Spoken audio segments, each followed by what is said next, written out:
Ici, la voix de l'Amérique. Madame, Monsieur, bonsoir. Bienvenue dans Le Monde aujourd'hui. Les titres de votre journal. Recensement des électeurs, liste des candidats, installation des machines à voter. En République démocratique du Congo, les élections se préparent. Migrants, la barrière du désert, à la frontière entre le Niger et l'Algérie, avec les candidats malheureux à l'émigration. Le sultan turc réélu, victoire sur les fronts présidentiels et parlementaires pour Recep Tayyip Erdogan, investi d'un pouvoir présidentiel renforcé.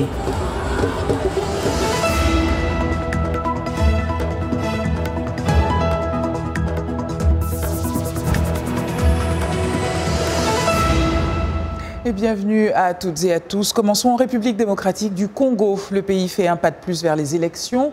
La CENI a convoqué l'électorat, ouvert les bureaux de réception des candidatures et commence à dispatcher la fameuse machine à voter très contestée. Patrick Abega nous donne des détails. La commission électorale a lancé la convocation de l'électorat et a également procédé à l'ouverture des bureaux de réception et des traitements des candidatures sur toute l'étendue de la RDC. Tout est prêt, les équipes déployées et le matériel mis en place. Dans un premier temps, les candidats aux élections législatives provinciales sont appelés à déposer leur dossier dans ces bureaux.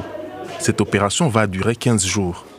Donc, vous comprenez que pour la journée d'aujourd'hui, les BRTC sont réellement ouverts au public et sont en train, n'est-ce pas, de remettre aux candidats indépendants ou à leurs mandataires les différents formulaires d'inscription des candidatures pour la députation provinciale.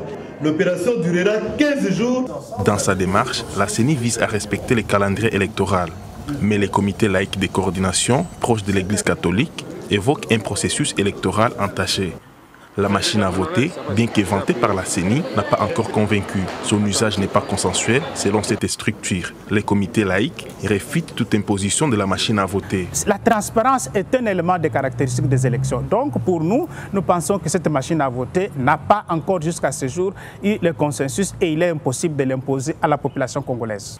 Le calendrier électoral prévoit le dépôt des candidatures à la présidentielle le 24 juillet prochain. La tenue des élections est prévue pour le 23 décembre 2018. Et pendant ce temps, à 6 mois des élections, les lignes bougent dans l'opposition avec 2 poids lourds en route vers Kinshasa. Acquitté par la CPI, Jean-Pierre Bemba, ancien vice-président, a l'autorisation de demander un passeport diplomatique. Moïse Katumbi, quant à lui, a annoncé aujourd'hui qu'il se rendra en RDC entre fin juillet et début août pour déposer sa candidature. Un Congolais, toujours, mais à Dorouk, dans le Kurdistan. Nous sommes en Irak. Le docteur Denis Mukwege, qui est gynécologue. Bonsoir, monsieur. Bonsoir, madame. En 1996, vous avez fondé l'hôpital de Panzi, à Bukavu, dans le sud du Kivu. Cet hôpital est devenu un havre de paix, un refuge pour les femmes victimes de violences sexuelles atroces lors des conflits qui ont secoué et continuent de secouer la région. Les violences sexuelles, les femmes de la communauté yazide les ont subies aussi, n'est-ce pas, docteur?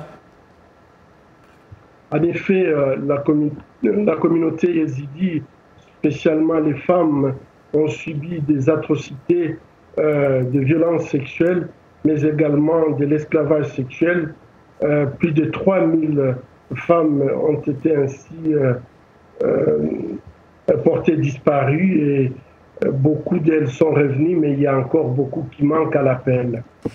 Et pourquoi cette communauté a-t-elle fait appel à vous?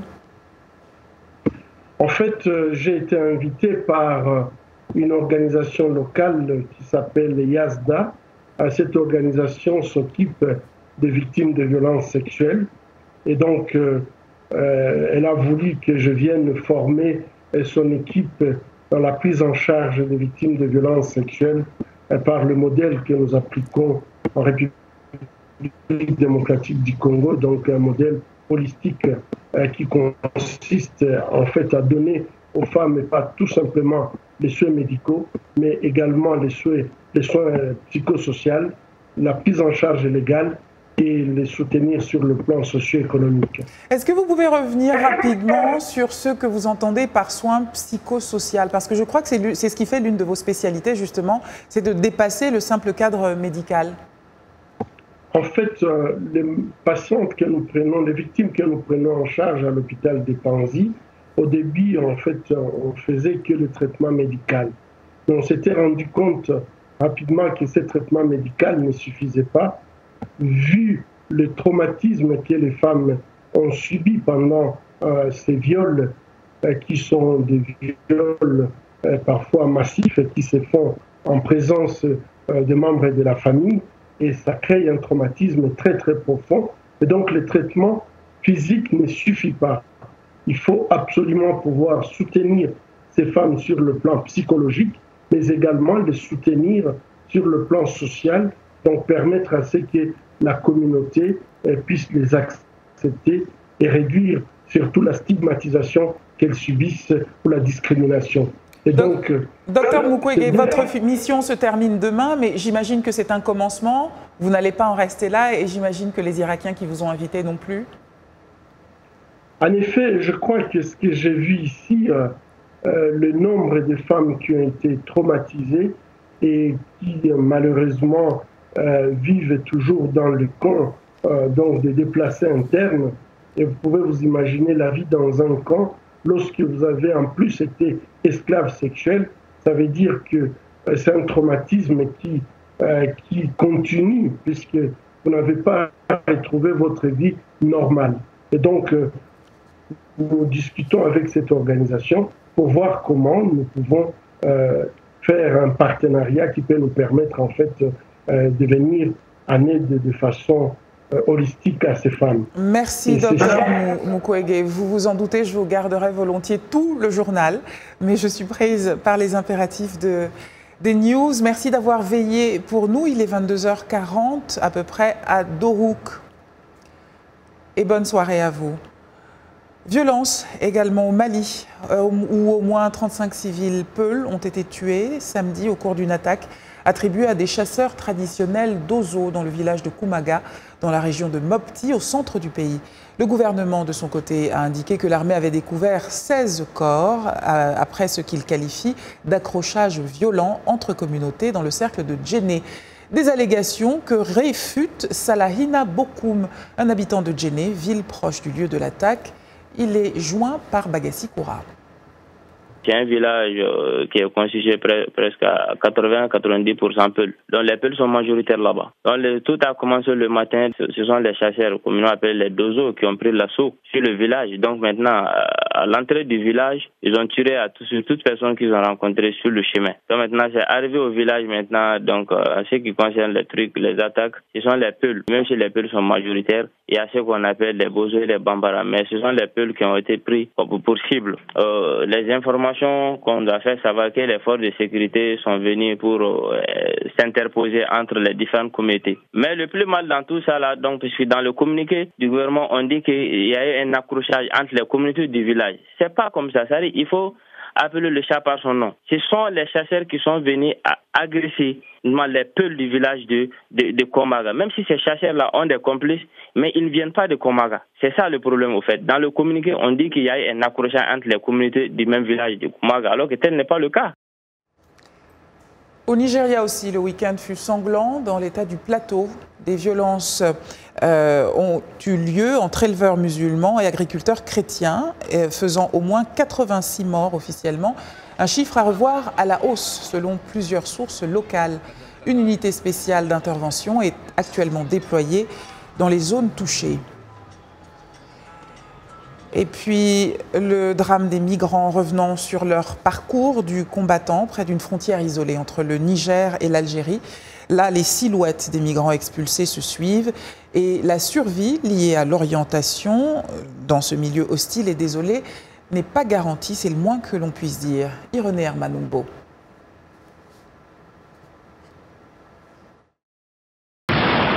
En plein désert, au milieu de cette tempête de sable, des centaines de migrants africains se débattent pour survivre. Candidats à l'immigration clandestine, certains ont été déversés dans cet endroit sans repère par des trafiquants, tandis que d'autres ont été expulsés par l'Algérie.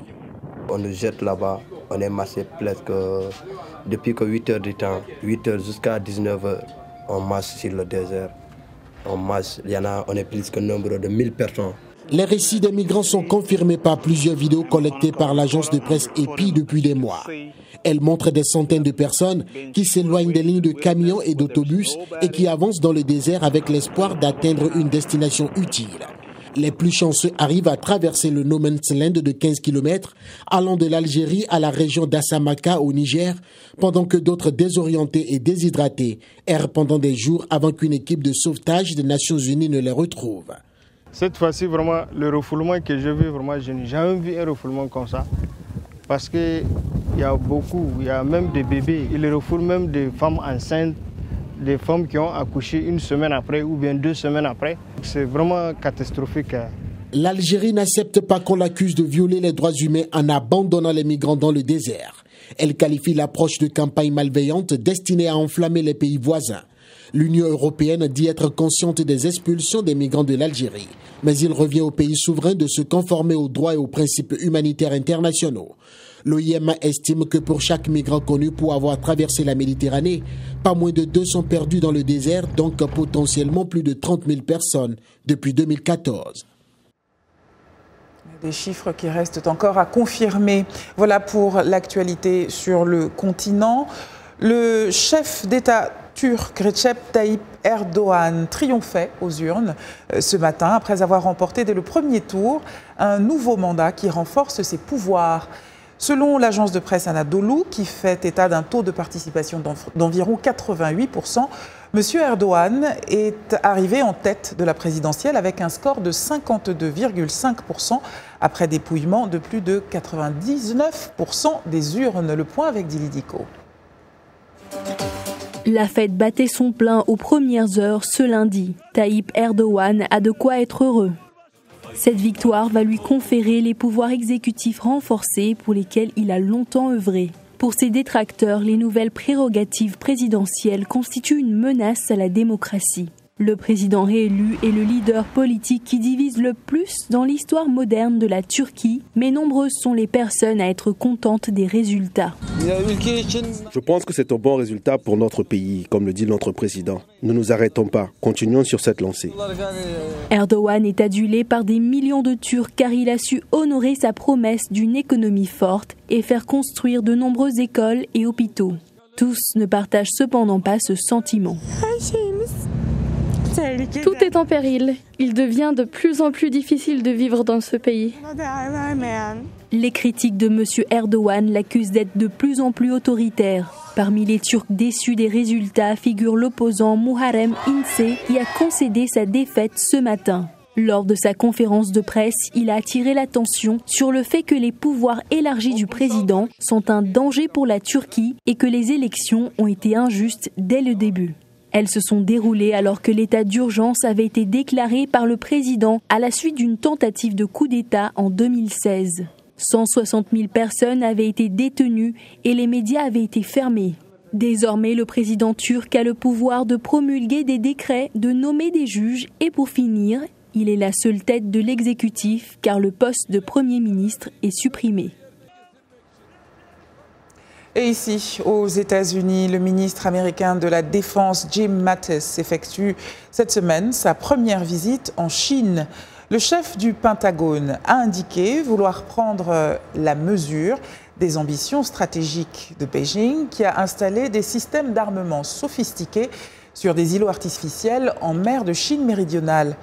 Monsieur Mattis veut également rassurer le Japon et la Corée du Sud, alliés de Washington, sur l'engagement intact des États-Unis à les défendre, malgré l'annulation surprise par le président Trump des prochaines manœuvres militaires communes avec la Corée du Sud.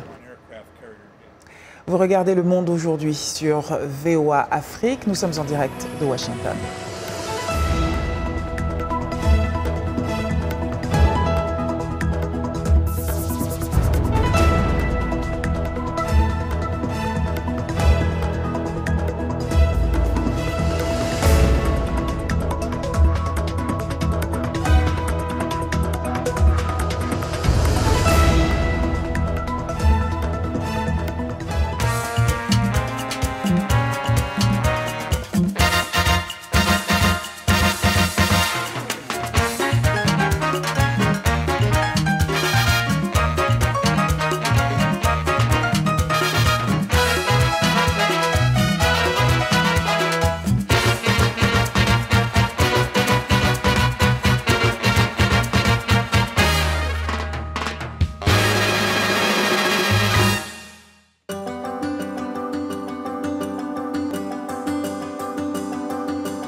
Merci de votre fidélité à VOA Afrique. Vous regardez Le Monde aujourd'hui. Tout de suite, les titres de votre journal. Ici, dans le Maryland, les femmes politiques d'origine africaine montent au créneau et briguent un mandat municipal.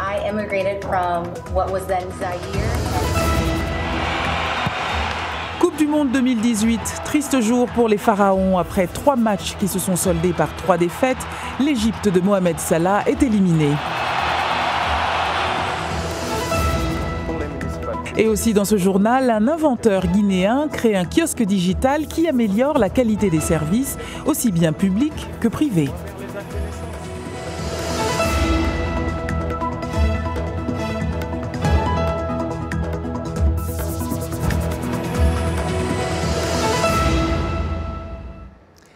Le lundi, vous le savez, c'est la rubrique Diaspora. Et aujourd'hui, pas une personne, mais un groupe d'Africains dans cette rubrique. Demain, les primaires du Maryland auront lieu. Au cours de ces élections, le mandat des sénateurs et députés de cet État seront renouvelés. Au même moment, des délégués et conseillers municipaux seront également élus. Et Georges-Léonard Sagno en a rencontré quelques-uns. Bonsoir Georges. Bonsoir Anna. Alors disons tout de suite que la particularité de ces aspirants élus que vous avez rencontrés, c'est qu'ils sont africains.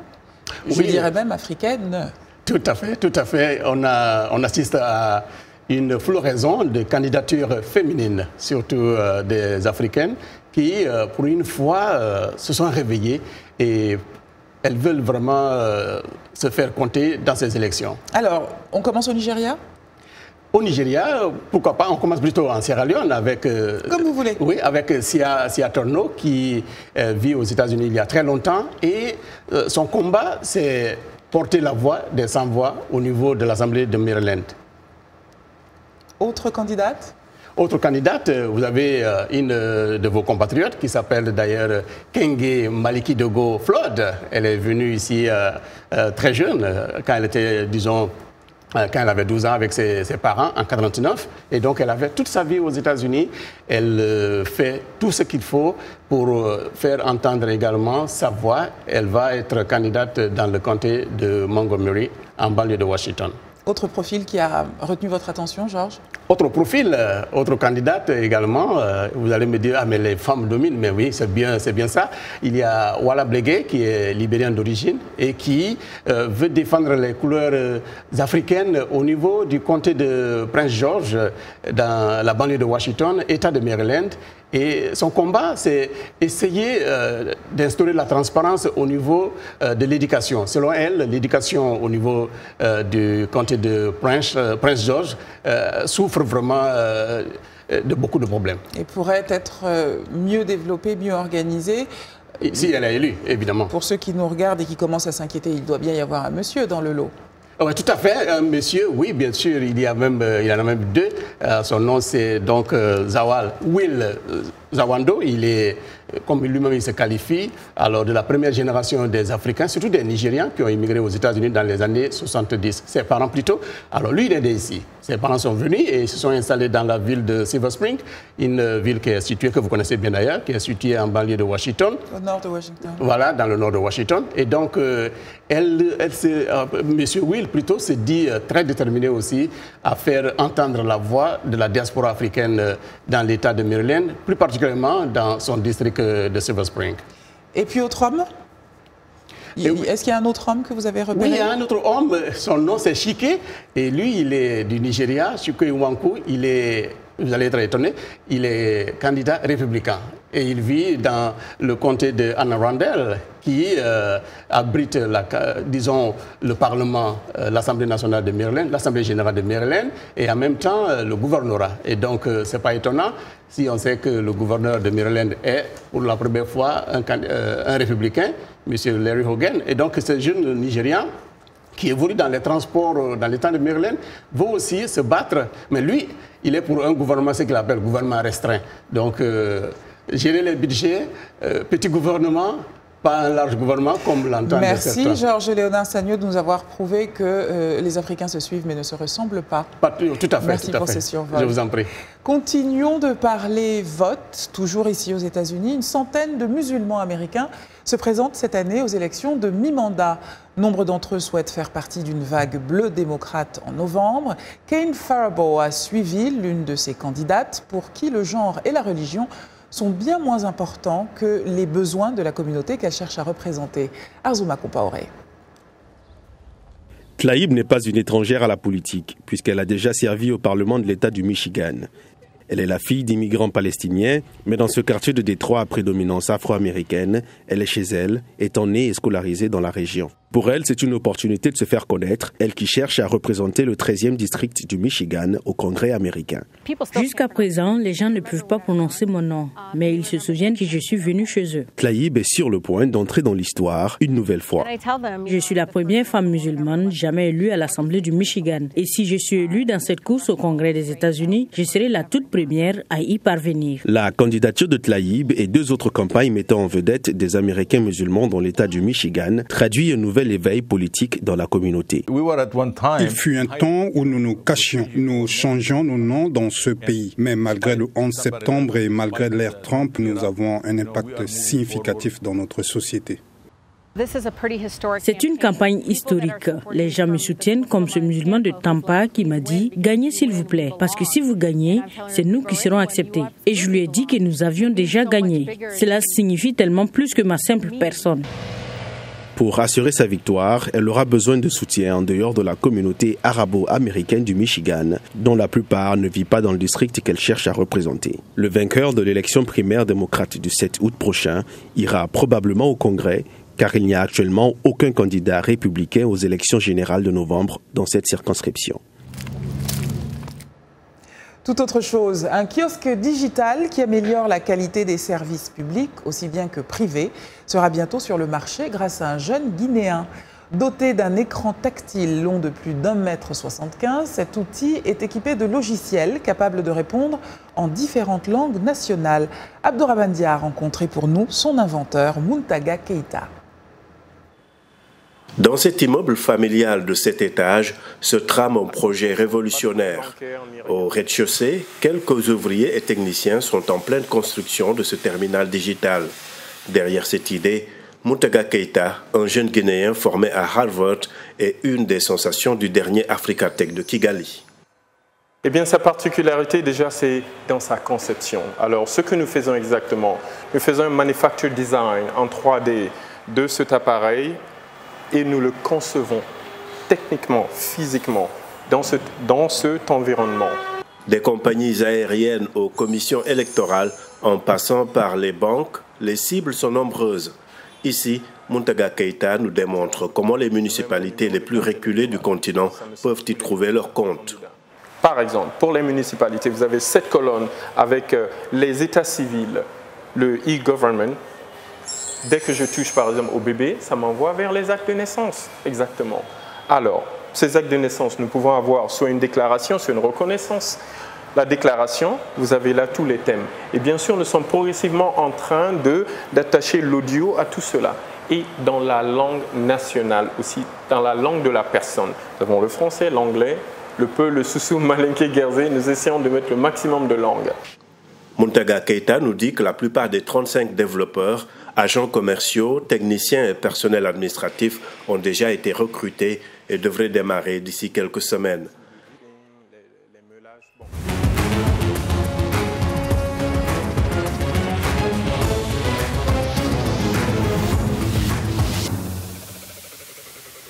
Allez, place au sport avec Yacouba Ouedraogo. Yakou, c'est pas la joie. Ouais, ce n'est vraiment pas la joie. D'abord avec l'Égypte, mais déjà, ce qu'on pourrait retenir de positif durant cette journée, c'est que le Maroc a finalement accroché l'Espagne. Et donc, permettez-moi de voir juste les résultats. Voilà, le match est en train de se finir. Donc, nous jouons à la 97e minute. Et le Maroc, le Maroc et l'Espagne sont toujours dos à dos, 2-2. 1-1 également entre le Portugal et l'Iran. Et donc, si ça reste à l'état, on aura des deux premiers matchs des huitièmes de finale. Ça va se jouer entre l'Uruguay et l'Espagne. Et le deuxième entre la Russie et le Portugal. Mais bien en avance là, Anna, vous le disiez, une journée pas tout à fait gaie. Fin de parcours triste pour l'Égypte du vétéran Essam El Hadari, qui quitte le mondial sur une 3e défaite 1-2. face à l'Arabie Saoudite. 3 matchs, donc 3 défaites pour les Pharaons. Les Égyptiens ont certes ouvert le score sur un but de Salah à la 22e. Un beau lob qui signe sa 2e réalisation dans la compétition. Et à la 41e, les Saoudiens ont l'occasion de revenir au score sur ce pénalty. Mais Al-Mouwala a rencontré les mains fermes du vétéran Issam El Hadari, qui devient le joueur le plus âgé de l'histoire de la Coupe du Monde, 45 ans. Le Pharaon ne pourra rien par contre sur ce second pénalty obtenu par les Saoudiens juste 5 minutes après le premier. Il est transformé par... Voilà, et donc le but saoudien. Donc le match a finalement basculé au bout des arrêts de jeu sur un but d'Al-Dossari. Score final 2-1 pour l'Arabie Saoudite qui sauve son mondial avec cette victoire, mais qui quitte la compétition, tout comme l'Égypte. Dans l'autre match du groupe A, l'Uruguay a douché la belle confiance de la Russie en la dominant 3-0. Luis Suarez a ouvert le score pour les siens à la 10e sur ce coup franc. Assez malin, 7e but d'El Pistolero dans l'histoire de sa Coupe du Monde. Les Russes ont plié à nouveau à la 23e. But contre son camp de Denis Cherifchev sur cette frappe de Christian Stuani. Et en toute fin de match, Edinson Cavani a ouvert son compteur but et donc a signé son premier but dans ce mondial suite à ce corner et donc en renard de surface. Demain, mardi, le Nigeria jouera le tout pour le tout face à l'Argentine de Lionel Messi pour tenter d'arracher sa qualification pour les 8e. Une victoire qualifierait les Super Eagles, mais il pourrait, disons, se contenter juste d'un match nul si l'Islande ne bat pas la Croatie avec 3 buts d'écart. Et donc, il faut gagner pour éviter ces calculs-là. Et Brian Idowu, l'un des défenseurs nigérians, espère que ce match Argentine-Nigeria sera le tout dernier en Coupe du Monde pour Lionel Messi. Écoutons-le. Je n'avais jamais pensé à cela, mais notre but est que ce soit le dernier match de Lionel Messi en Coupe du Monde. Comme tous les joueurs, nous aimons le regarder jouer. Mais cette fois-ci, c'est contre nous. Nous n'avons donc qu'une seule option. Faire en sorte à ce que ce match de Saint-Pétersbourg soit son dernier match en Coupe du Monde. Toujours demain, dans le groupe C, l'Australie devra battre le Pérou et attendre un revers du Danemark contre la France, déjà qualifié pour espérer atteindre les 8e de finale. Merci Yacouba Ouedraogo. À demain. À demain, Anna. Et on se quitte avec de belles images, celles de Mamoudou Gassama. J'ai trouvé ma caméra, le jeune migrant malien qui a sauvé un enfant en escaladant la façade d'un immeuble parisien fin mai. Il a été récompensé à Los Angeles, Mamoudou Gassama, pour son courage lors de la cérémonie des BET Awards qui honore chaque année des personnalités noires. Le jeune homme a reçu le prix Héros humanitaire aux côtés de 5 autres lauréats. La star de l'afropop nigérian Davido, 25 ans, a lui décroché le prix du meilleur artiste étranger. Venez en Afrique manger de la nourriture, porter des vêtements africains, a-t-il lancé en joignant l'auditoire à plus de collaborations artistiques entre les États-Unis et l'Afrique. Et c'est ainsi que s'achève ce journal. Merci de votre attention. L'information revient demain sur VO Afrique. Bonne soirée à toutes et à tous.